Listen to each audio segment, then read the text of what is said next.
Olá, meus queridos irmãos de todo o Brasil. Eu desejo que a paz do Senhor esteja sobre a sua vida, sobre a sua família, hoje e sempre. Aqui quem fala é o pastor Antônio Júnior e hoje eu estou aqui novamente para trazer uma palavra que Deus tocou muito forte no meu coração. E ao final nós vamos unir a nossa fé numa grande corrente de oração. Eu tenho certeza que Deus vai fazer grandes coisas. Hoje eu vou te mostrar como você pode ter paz com as pessoas. Eu sei que não é fácil, mas com a ajuda de Deus nós conseguimos proteger o nosso coração da mágoa, da falta de perdão e assim conviver bem com as pessoas. Mas antes de começarmos, eu quero muito que você se inscreva aqui no meu canal. É só você clicar no botão inscrever-se que está aqui embaixo do vídeo. E do lado vai aparecer um sininho. É muito importante você ativar esse sininho para que você receba todas as notificações sempre que eu colocar um vídeo novo, tá bom? Irmãos, na Bíblia existem muitas passagens que mostram que Deus é aquele que luta por nós. Ele é aquele que peleja as nossas batalhas e tudo que nós devemos fazer é confiar nele. E por que eu estou dizendo isto hoje? É porque muitas vezes, irmãos, as pessoas tentam roubar a nossa paz. Elas tentam nos perturbar, tentam nos criticar e nos jogar para baixo. E nós não devemos lutar contra essas pessoas. Nós devemos simplesmente não dar ouvidos a elas e seguir em frente, sabendo que Deus estará cuidando de nós. Muitas vezes, não importa o que você diga, o que você faça, as pessoas sempre vão te criticar. E talvez elas não vão torcer pelo seu sucesso simplesmente porque elas não foram com a sua cara. E mesmo que você tenha feito tudo certinho, ainda assim as pessoas vão querer te decepcionar. Eu acredito que você conheça a história de José. Ele era o filho caçula, favorito do seu pai. E um dia, Deus deu um sonho para ele de que todos os seus irmãos, o seu pai, toda a sua casa iria se prostrar diante dele e iriam precisar da ajuda dele. Irmãos, José naquela inocência, ele relatou o sonho para sua família e os seus irmãos ficaram com muita raiva, com muitos ciúmes, muita inveja e eles a partir daquele dia decidiram tramar contra a vida dele. E a Bíblia diz que por onde José andava, os irmãos ficavam apontando o dedo e dizendo: "Ih, lá vem o sonhador, ó." Então os irmãos queriam o tempo todo tirar aquele sonho do coração de José, porque eles eram orgulhosos e achavam que José não era ninguém. Meus irmãos, deixa eu dizer uma coisa. Se você estiver com Deus, você e Deus são maioria. Você e Deus são invencíveis. E ainda que o mundo inteiro se levante contra a sua vida, se você estiver na presença do Senhor, Ele te defenderá, Ele te honrará. E o próprio Jesus disse que aquele que se humilha será exaltado. E aquele que se exalta será humilhado. Então, meu conselho para você hoje é: sempre perdoe as pessoas, não guarde mágoa de ninguém, porque as pessoas não têm poder de frustrar os planos de Deus na sua vida. No livro de Efésios capítulo 6 está escrito que a nossa luta não é contra as pessoas, mas contra Satanás e os seus demônios. E ele vai usar as pessoas para tentar nos atingir. Por isso a Bíblia diz em Provérbios 4:23 que se existe uma coisa que nós devemos proteger na nossa vida é o nosso coração, porque dele procedem todas as fontes da vida. Então, irmãos, guarde isso que eu vou dizer agora. Se você não guardar mágoa, se você sempre perdoar os seus inimigos, orar por aqueles que o perseguem, o inimigo não vai conseguir atingir a sua vida. Você verá que 1000 cairão ao teu lado, 10.000 à tua direita, mas você não será atingido. O inimigo não vai ter força contra a sua vida, porque o seu coração está protegido em Deus. E em vez de devolver na mesma moeda, em vez de querer brigar com as pessoas, discutir, você muitas vezes vai ficar calado ou então você não vai retrucar, mas você vai demonstrar amor, compaixão, misericórdia. E aí então você vai perceber que o Senhor vai te defender. O justo não precisa se justificar, o justo simplesmente obedece a Deus e Deus é quem o protege e o justifica. Amém? E a Bíblia diz então que os irmãos tramaram contra José e um dia José estava vindo entregar comida para eles e eles então jogaram José no poço. Eles queriam matar José, mas por causa da provisão divina, por causa do livramento de Deus, eles pouparam a vida dele e o venderam como escravo. Ali, irmãos, na verdade era Satanás usando os irmãos dele. Os irmãos deram brecha para o diabo porque eles estavam guardando raiva, inveja, e aí o inimigo entrou e usou a vida deles. Mas mesmo que José aparentemente estivesse perdendo, sofrendo prejuízo, Deus estava no controle de tudo. E a Bíblia diz que aquele que foi chamado por Deus, aquele que ama ao Senhor, todas as coisas cooperam para o seu bem. E quando José foi levado como escravo para o Egito, ele ficou na casa de um homem chamado Potifar, e a Bíblia diz que José prosperava em tudo, porque Deus estava com ele. E aí um dia José, trabalhando ali na casa daquele homem, a esposa de Potifar deu em cima dele, mas José era um homem temente a Deus. E ele disse a ela: como eu poderia desagradar o meu Deus fazendo coisas erradas? E aquela mulher então tramou contra José. Olha o inimigo aí por trás, irmãos, tentando tirar toda a dignidade dele, tentando sujar a sua imagem, tentando humilhá-lo. Então ela rasgou as roupas de José enquanto ele fugia dela, e ela ainda acusou José, dizendo que ele é quem tinha tentado seduzi-la. Então aquele homem Potifar mandou José para a prisão. E lá na prisão a Bíblia diz que Deus continuava com José. E aquele sonho talvez já tinha morrido no coração de José, talvez ele nem achasse que iria se cumprir de verdade, mas os sonhos de Deus jamais morrem. Amém? E só para resumir a história, depois que José ficou muito tempo naquela cadeia, injustiçado pelos homens, esquecido pelas pessoas, um dia ele foi chamado para interpretar o sonho de Faraó. E ali Deus deu a instrução para José, ele revelou o sonho a Faraó com tanta sabedoria, e era verdade, tudo se cumpriu conforme ele interpretou. E então ele se tornou governador do Egito, foi um homem muito próspero, e ele conseguiu trazer prosperidade para o Egito, de forma que quando veio o tempo da seca, o tempo da fome, ele tinha alimento em abundância.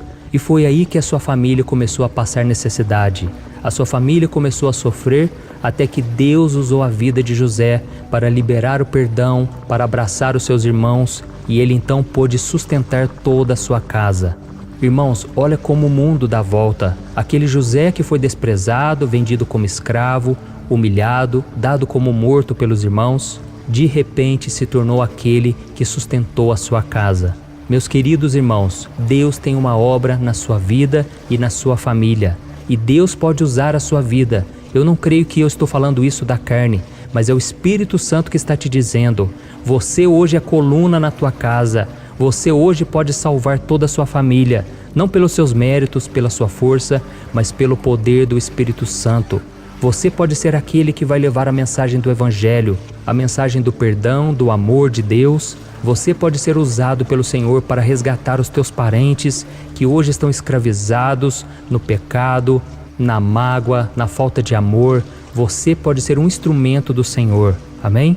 Mas você só vai conseguir ver os planos de Deus se cumprindo na sua vida se o seu coração não se contaminar, se o seu coração não guardar inveja, raiva, mágoa, se você permanecer confiante no Senhor, sabendo que é Ele que te defende, então tudo vai cooperar para o seu bem. E por isso eu quero que você entenda o seguinte: as pessoas que estão feridas emocionalmente geralmente acabam ferindo as outras. Eu vou repetir: as pessoas que estão feridas emocionalmente geralmente acabam ferindo as outras. E é importante você saber isso, porque quando você ver alguém te ferindo, você vai entender que esta pessoa pode estar ferida. Então tire os seus olhos do ser humano e coloque-os em Deus. Amém? Tenha o mínimo de expectativa nas pessoas e a máxima no Senhor. Assim você não vai ser contaminado pela amargura, pela mágoa, e você não vai ficar como aquelas pessoas que só reclamam da vida e de Deus.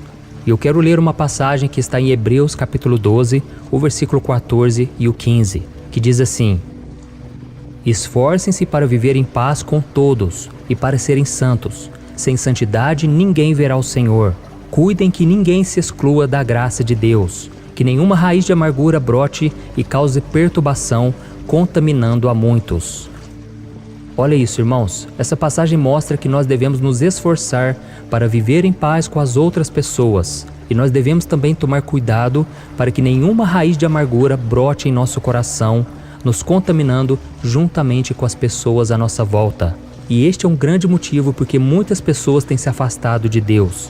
Porque a amargura já está no coração e essa pessoa, por não liberar o perdão, ela não ora mais, então seu coração vai ficando cada vez mais duro. E certa vez, Jesus disse aos seus discípulos que quando eles fossem visitar casas, eles deveriam profetizar a paz. Eles deveriam abençoar aquele lugar. E eu quero ler com você o que está escrito em Lucas capítulo 10, o versículo 5 e o 6. E em seguida, nós já vamos orar, ok? Olha o que Jesus disse. Quando entrarem numa casa, digam primeiro: paz a esta casa. Se houver ali um homem de paz, A paz de vocês repousará sobre ele, senão ela voltará para vocês. Olha isso, irmãos. Isso mostra que se você se esforçar para ter paz com as outras pessoas, mesmo que elas não recebam a sua paz, a paz voltará para você.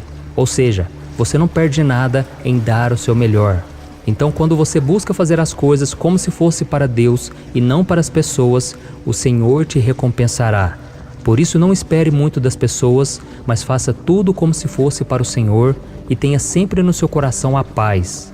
Porque é através desse coração puro, limpo, que Deus vai começar a fazer uma obra maravilhosa na sua vida e na sua família. Amém? Glória a Deus. Eu espero que vocês tenham entendido essa mensagem e agora chegou o grande momento da oração. Se você puder, você vai fechar os seus olhos e nós vamos falar com o Senhor agora. Glória a Deus. Senhor, meu Deus e meu Pai, estamos aqui na Tua presença para Te louvar, ó Deus, por este momento tão glorioso. O momento em que decidimos buscar a Tua presença, aprender com o Senhor, ouvir a Tua palavra.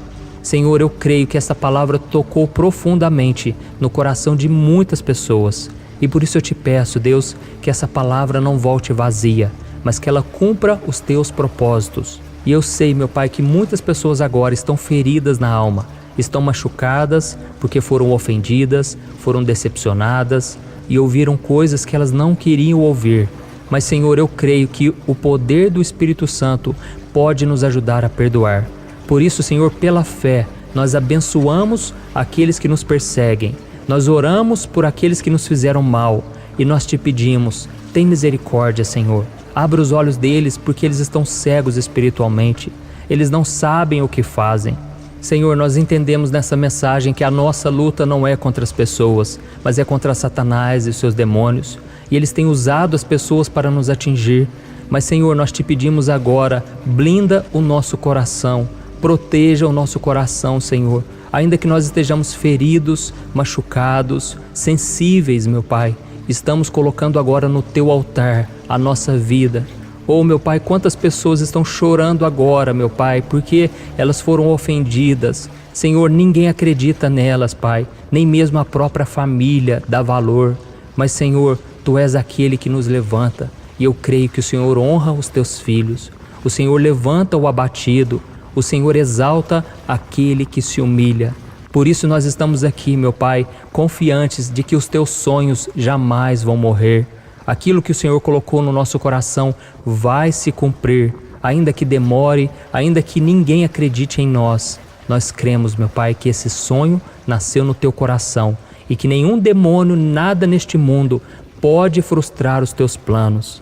Senhor, eu Te peço, coloca sonhos também no coração dessa pessoa que hoje está abatida, cansada, sobrecarregada. Que ela tenha uma motivação para seguir em frente. Oh, meu Deus, Tu és um Deus de sonhos, um Deus que faz uma aliança com Teu povo.